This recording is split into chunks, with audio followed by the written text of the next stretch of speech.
Hello and welcome to All Villa No Filler, a podcast all about Aston Villa, the world's greatest football team. And by Prince George, did Villa prove they really are the world's best team with a 2-0 win away at Arsenal, completing a league double over the Gunners. What an incredible result. Plus, later in the show, Frankie douses me in hot sauce as he poses yet another of his spicy questions.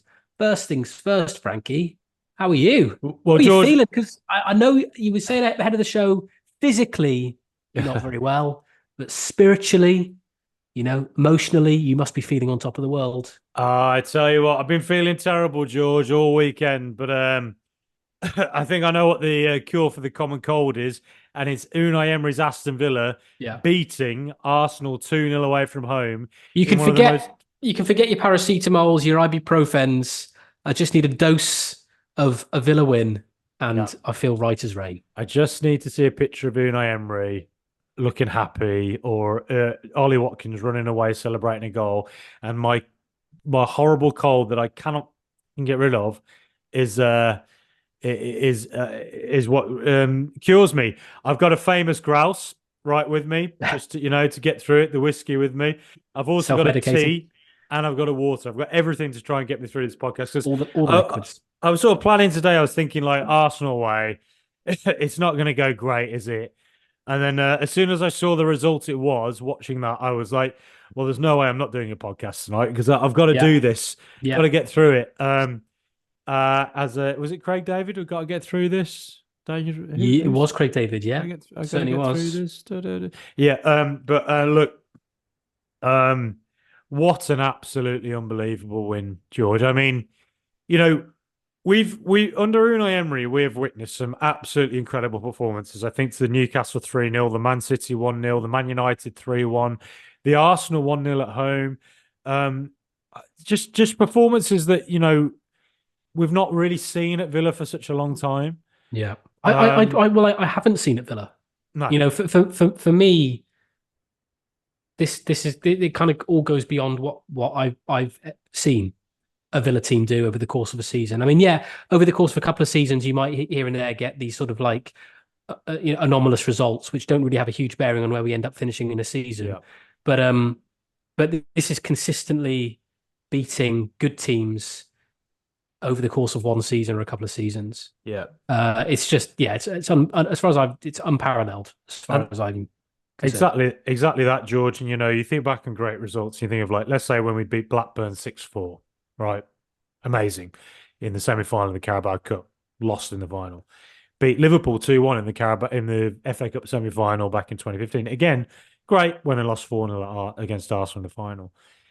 As you say, these results are like symptomatic of not just like a freak result in which we all celebrate and remember forever, and then go and lose 3-0 the next week at, Wigan or something.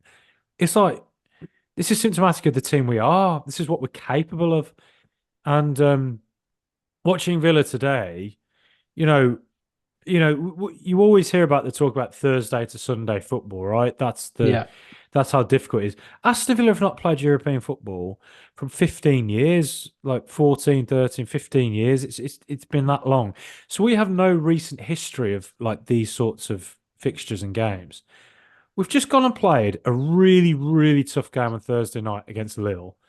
We've got a whole load of players suspended. We've got a whole load of players injured. We don't have Kamara. We don't have Louise, our traditional centre midfield.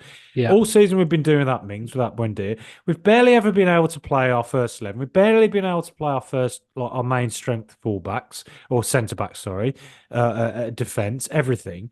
And despite all of that, Unai Emery somehow has masterminded us to be not just fourth in the table, but in April, having just played a really tough game against Lille on Thursday night and won 2-1, to follow that up 3 days later, away at, possibly the best team in the country. Man City probably are it now, but Arsenal, to follow that up with a dominant, convincing 2-0 win that could have been 3 or 4-0, it's just it beggars belief, George. Like Yeah. I feel reborn. I feel like I've entered like the Buddhist faith, and I've just died and been reborn as something. You're in Like Valhalla now, I'm in Frankie. Valhalla. You're drinking mead with Odin right Yeah, now. And I feel like Loki's just played a trick on me and said, "Hey, look, Villa just won 2-0 at Arsenal." I'm like, "Oh, really?" And then he goes, "No," and shows me the video. And it's like we lost 5-0, and I'm like, "Oh, well, that makes more sense." But it's unbelievable. Like Unai Emery is Thor's hammer of a manager. He just George, astonishing. Yeah, it was. And I watched obviously a lot of games this season. I think I watched all the games this season, and you know the Man City win at home was incredibly impressive, but there was some, the atmosphere of the night, and we know how good we are. Night games, Villa Park, something about those games we tend to sort of raise the levels, but in many ways this one impressed me more. I think individually every player was superb. And there's a couple of like standout mentions I want to sort of bring to the table. Zaniolo, Oh, coming in, starting the game. He's probably the name on the team sheet you'd look at and would naturally think, oh, possibly a weak link. He's been in good form recently, but you would think, no, he's been okay, playing a lot well, better recently. that left side of the pitch could be potentially exploited. And he was phenomenal. His ability to get round players, he was causing, the Arsenal defense. Ben White, who's had a brilliant season for Arsenal, all sorts of problems. Ben White having to pull his shirt back, picking up a yellow card because Zaniolo was skipping past him, all that sort of stuff. And he was doing it, the entire game. Absolutely brilliant. And we've gone from, he's had a huge turnaround. It's like Matthew McConaughey's acting career, in the space of the reconnaissance, in the space of literally 2 months, he has just become this sort of gem that clearly Emery and Monchi had seen. And, we've talked about his injury problems in the past, and we talked about, his injury problems at Villa, being in and out the side. It's happened actually to a lot of Villa players. If you talk about Leon Bailey, you talk about even, Moussa Diaby at times this season, out with, bad form, injuries, whatever, just disrupting their season. But they've come back, and there's something about the character of all of those players that they've just managed to turn it on when we've needed them. Yeah. Zaniolo's come in, scored some really important goals for us. Got us that point at West Ham, got us that point at Sheffield United when we looked like we're going to lose that one remarkably. And today was just brilliant. And I think, I'm thinking if a deal can be done for him, I think we should start to consider that now, because you look at his age. I do. Maybe that should be the spicy question, Frankie. Yeah. And there might be some Villa fans that think, we could improve on that. But I think there is a proper gem there, a player. And I think if he starts to play more regularly, he's got something else about him. He's not like any other winger that we have. He's physical. There's not too many players that look like him that play in that sort of position. Yeah. I think he's versatile. I think there's something about him that's definitely worth exploring. And he's absolutely the sort of player, I think, that if we do decide not to sign, he'll go somewhere else and be brilliant. I really, really do. So I think, that does need to be considered in the summer. Morgan Rogers, again, a player that we brought in January from Middlesbrough. A lot of Villa fans. There was a podcast, a high-profile championship podcast out there saying Villa had their pants pulled down. Yeah. If you've watched him for the last 4 games, you'd say, I tell you what, bloody Spotify needs to go pull the pants down of that podcast and pull them off the air for life, because he's been absolutely brilliant, to the point where I've been watching him recently and going like, is this guy one day going to be the heir to Ollie Watkins? Yeah, that's how good he is. He looks a bit like him. It does a bit actually. But he's been absolutely brilliant. Coming in from a team of the Championship in January to a team battling for the Champions League, and he's taken to it like a duck to water. And playing in Europe against Lille on Thursday night, and he looked absolutely comfortable. He must be having an absolutely incredible time of things at the moment. He comes to his boyhood club, and he's thrown into it at the knife edge of the season, playing in Europe, playing in competitive games in Europe, playing against the best sides in Europe and in England in Arsenal, and putting in a performance like he did today. Absolutely incredible. Everybody to a man was brilliant. The last player I want to pick out, though, Diego Carlos at the back. I think he was man of the match in the end, officially. But Diego, he had a brilliant game. He showed a side to him today, which I haven't really seen that much. Like he has got a bit of pace about him. Yeah, Like there were a couple of times when we need Arsenal play balls over the top, which has been a long-standing weakness of Emery's way of playing. We get that. Those are the risks that are involved in playing the way that we do. But when those balls were played over the top and there was a bit of a risk of a one-on-one, he was covering superbly, timing his challenges impeccably. And then just as we know, his physical abilities are unparalleled. Just getting in the way of shots, crosses, blocks, just phenomenal, and just fully deserving of that clean sheet as well as the rest of the defense. But those three for me, Rogers, Zaniolo, Martinez as well, I think was well for his save against Trossard. But those three, Carlos, Zaniolo, and Rogers, were just superb. Do you remember the wrestler, the Ultimate Warrior?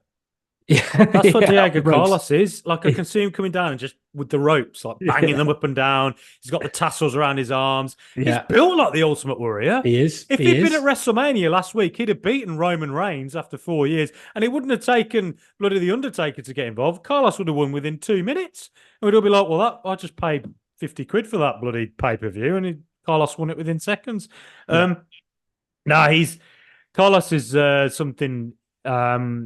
He was fantastic first half, particularly because let's look, like, first half Arsenal were, I thought we held them off well. I thought we defended really well, and I think that on the counter we had one or two moments we could have done a bit better. Yeah, Watkins, but we did look threatening. We did look threatening, but Watkins was crazy unlucky to hit the post, and the ball bounces back out and goes out for a goal kick, like crazy for that to go out. But it did kind of feel in the first half like there were a lot of moments with Odegaard and Saka in the first 25 to 30 minutes where I thought, bloody hell, like it's going to be hard to hold them off. And Saka, came close again. Yeah. And then after Watkins hit the post, Trossard has that chance, and Emi Martinez shows why he's the best goalkeeper in the world. How often do you hear these bloody pundits go, Alisson's the best goalkeeper in the world? Alisson's or Alisson and Edison, they're the best two. And you're like, and I do the Scouse accent because I think you know who you're impersonating here. It's always the same bloody like pundits that we hear all the time. It's not that I dislike them. I think a lot of these pundits are great, but I just cannot help but think that because of the clubs they're formerly associated with, Aston Villa does just get a little bit overlooked or diminished. And like, it's not. There's a reason so many Villa fans feel this. It's not because we're dreaming it. It's because it's an actual practical fact. Back in February, was it Gary Neville, who again I think is a brilliant pundit? Was it him after we lost to United said Villa are done? Is it Villa are done? I'm sure he said it on the overlap. Or you've got Gallagher or Jamie Redknapp, like bloody last week saying Tottenham, if they don't get top four, don't get Champions League, it's a disaster. All this stuff. It always just feels like Villa are a little bit of an afterthought, or like as if like it's a little bit of a freak scenario that we are where we are. It's like, and part of it is probably because so few of these ex-pundits have any Aston Villa background. So how often do I listen to wider podcasts, right? And again, lots of brilliant podcasts out there, brilliant football podcasts, non-Villa podcasts, but they'll talk about like, well, Villa aren't quite in form at the moment. Yeah, or something, they weren't quite that good the other day. And he completely doesn't mention the fact that, like I said, there's no Kamara. We haven't got a CDM. He's out for the season. We've had like so many of our players consistently bloody injured for so long this season. We've had Emery's not been able to play the same back four like 100 million times this season. The amount of things this year that Emery has had to work through, and as he says, no excuse culture, and we saw that again today. Yeah, he's got all these players in today, and he's got no Kamara, no Louise, and he puts Tielemans and McGinn in centre midfield, and they were both absolutely fantastic. McGinn, I think McGinn did a quietly brilliant job today in the sense it wasn't like showy. It wasn't like, the booty sticking his big Beyonce bum into everyone's, like shaking him around as if it's like, put a ring on it or whatever it's, the Beyonce songs are. It was literally just like gets the ball and he just turns in the correct direction and makes the right pass. All the time he kept doing it. Tielemans, again, his intelligence with the ball, again, under pressure. The amount of times our defence, Arsenal were pressing. And our defence never panicked, ever, not once. They held onto the ball. They believed in themselves because Unai Emery just instilled that belief in them. Yeah. And then they would find that midfielder. And, you panic in your head thinking, like, there's probably a bunch of dads at 11-a-side football in Birmingham City Centre screaming at kids to kick the ball forward, kick it long, get rid of it, blah, blah, blah. Instead, today, the midfielders get the ball back to goal. Declan Rice, one of the best centre midfielders in world football, on the back. And McGinn and Tielemans, the two of them, work a bit of space and a simple pass. And then it's a long ball into Watkins, who tries to work it, or to Morgan Rogers, or to Zaniolo. It just an absolute tactical masterclass from Unai Emery. But not just Unai Emery, the players fulfilling what he's clearly coached them to do, showing that confidence to be comfortable on the ball, despite Arsenal's, quite ferocious press at times, beating players like Rice.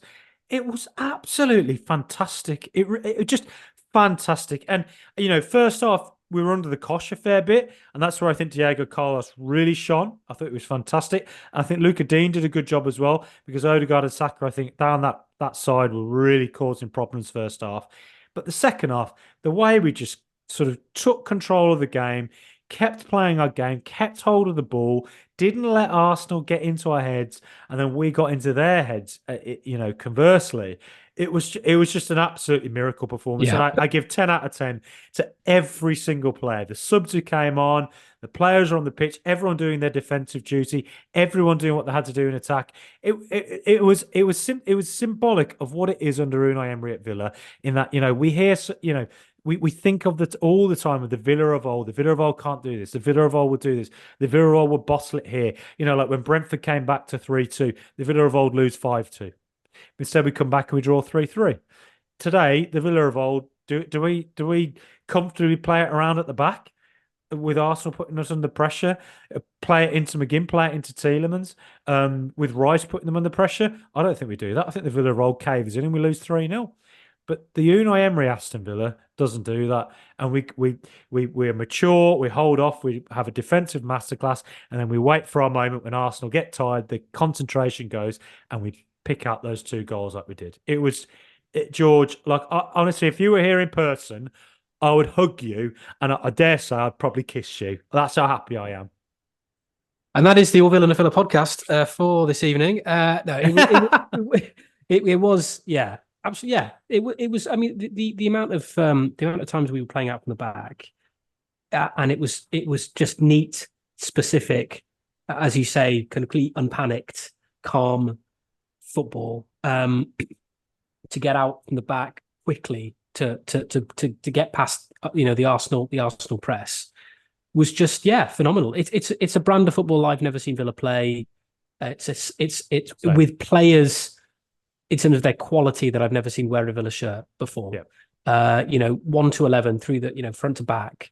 They're just all quality players. And as you say, we've been decimated by injury, but regardless, the 11 that played today, brilliant, absolutely brilliant footballers. No excuse culture. Yeah, and I think that's great, and I think that's what needs to be in place, because every club has at one part in a season will have problems like we've had kind of pretty much all season. So for us to say that we're the exception is just not true. Spurs, Newcastle, I mean, been ravaged by injury pretty much all year as well. So let's take that off the table, and let's just concentrate on ourselves and the tools that we do have available to work with. And clearly, the tools that we have available are very, very good. So yeah, we've got obviously a few more games left to play. I think 5 or 6 now. We're 3 points clear of Spurs in 4th. I know if you're talking about the coefficient, the English clubs took a bigger battering. Coefficient FC. Well, apart from Villa, we're the only ones that did it. Apart from us. I turned into Delia Smith. Oh, you remember when she was at Norwich at half time? Where are you? Where are you? Where are Avenue. You? I was like, that's all the other English clubs. I was like, where are you? I know. Shocking. Poor Shocking. Old Tottenham aren't going to get Champions League now. I know. But I will say that we haven't talked about the goals, though, George. I mean, what did you think of the goals? Well, I mean, just brilliant. I mean, again, poaching, the perfect poacher's finish, lurking at the back post, kind of waiting for that cross to come in, and no one was marking him. And tight finish, but never in doubt really with Bailey's form this season. He was always getting out on target, and just the power took it past Raya. And then Watkins, geez, what a goal that was. Just again using his pace, his skill, and just the cheek of it to kind of like lift it over Raya. And yeah, it might have taken a deflection off Smith Rowe perhaps, but that was always his intention to dink it over him. And that's 19 Premier League goals this season. And he hasn't taken a penalty all season. Hasn't taken a penalty. Just phenomenal. And no doubt he'll get past that 20 goal mark now with a few games left of the season to go. I think it's 26 in all competitions now. Right. 10 assists. I mean, you just run out of words to describe what he's done for us this season. Emi Martinez said he's up there. He should be player of the season in the post-match interview, and it's true. Like, I've been thinking about this. Who is player of the season in the Premier League? And I'm like, I think Watkins genuinely, like, well, he's one goal off Haaland now in the race for the Golden Boot. You know, Isak scored a brace, and he's up there as well. Yeah. But you know, we can't rule him out of that. And you think, you know, if he gets the Golden Boot, a Villa player getting a Golden Boot, by the way. Yeah. How mad would that be? And if he does, even if he doesn't, I think all that needs to be taken into consideration. Yeah, I mean, he's just been phenomenal, and it's been a bit frustrating. And again, we've talked about this before about sort of Twitter being just a nonsense thing, but the sort of teams of the season have started to emerge. I've noticed from various kind of football accounts, and very rarely do I see a Villa player in there.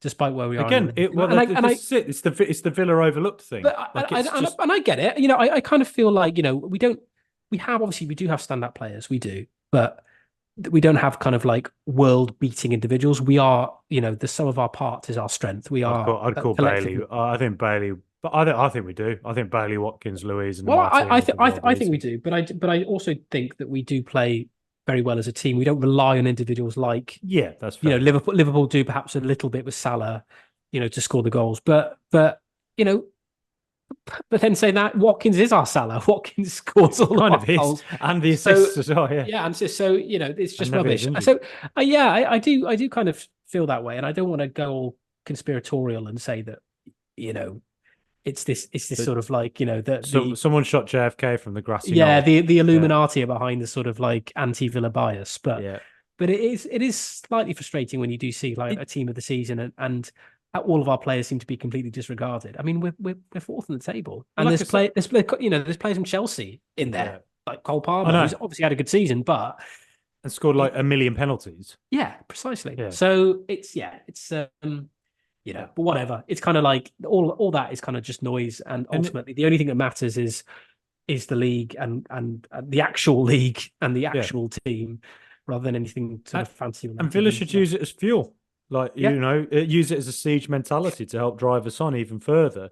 Because I agree. I just think it's objectively true. I really do, that like Villa are always overlooked and diminished. And if we can use that as a fuel to just keep going, then brilliant. Because as Villa fans, you know, we saw it all the way back with Jack Grealish, when we all knew Jack Grealish was an incredible football player. And for years we had to listen to this bollocks that, oh no, he's not that good. He's a bit of a show off. And like, eventually Pep Guardiola goes, well, he's £100 million player. Let's spend that on him.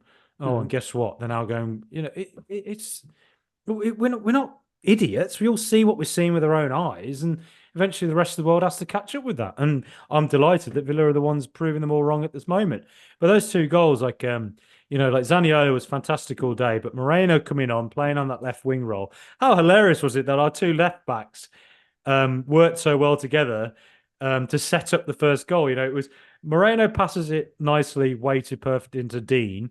Dean breaks the Arsenal line, whips it across, and there's Pau Torres. Yeah. Randomly, what was going on here? Yeah. Gets in front of their defender, goes all the way across, and Leon Bailey with a brilliant fit. As soon as I saw Bailey close in, I thought he's going to score this. Yeah. And he did. And, you know, it was crazy unlucky that we weren't already 1-0 up through Youri Tielemans anyway, when he hit the crossbar and post, and Watkins, when he hit the post, it bounced out. And when you saw those two things happen, you thought, Arsenal's going to get a late winner through a corner or something mad. Instead, you know, Bailey gets that. And then, you know, Arsenal start trying to apply the pressure, and instead Tielemans with that ball to Watkins was just what a ball it was. And it summed up Tielemans' day. I thought he was fantastic. Yeah. Cross All of them forward, were 10 out of 10, really. all of them, all of them. And a ball forward to Watkins, and Watkins showing what a striker he is. As soon as he got it, I thought, he's got this. He's going to do it. Times it perfectly. And the Watkins we remember a couple of years ago when we first started this podcast might have, rushed it, or he might have just hit it straight at the keeper, or he might have tried to take it round and put it too far and maybe missed the chance. Instead, now you always just think, nah, he's going to score it. And to chip it the way it did, time it the way it did, it was just world-class striker play. And, there's all this debate, like, should Southgate take Ivan Toney? Should he take Ollie Watkins? What debate is there? There's no debate. Yeah. Ollie Watkins is like, he's a first-class ticket on the plane. If you put him in business class, if I'm Ollie Watkins, I'm saying, nah, I'm off the plane, mate. I'm not even starting. What, Southgate has to put him in first class?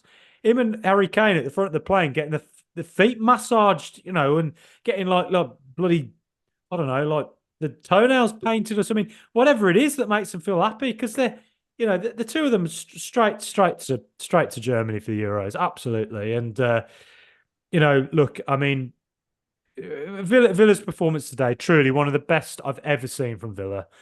Away from home at one of the best teams in the world at Arsenal, the way they've been playing recently, I've been full of praise to them. I think they've been a brilliant side this season. But that from Villa was just an absolute tactical masterclass, driven by a group of players who truly believe in a coach who is truly, truly elite.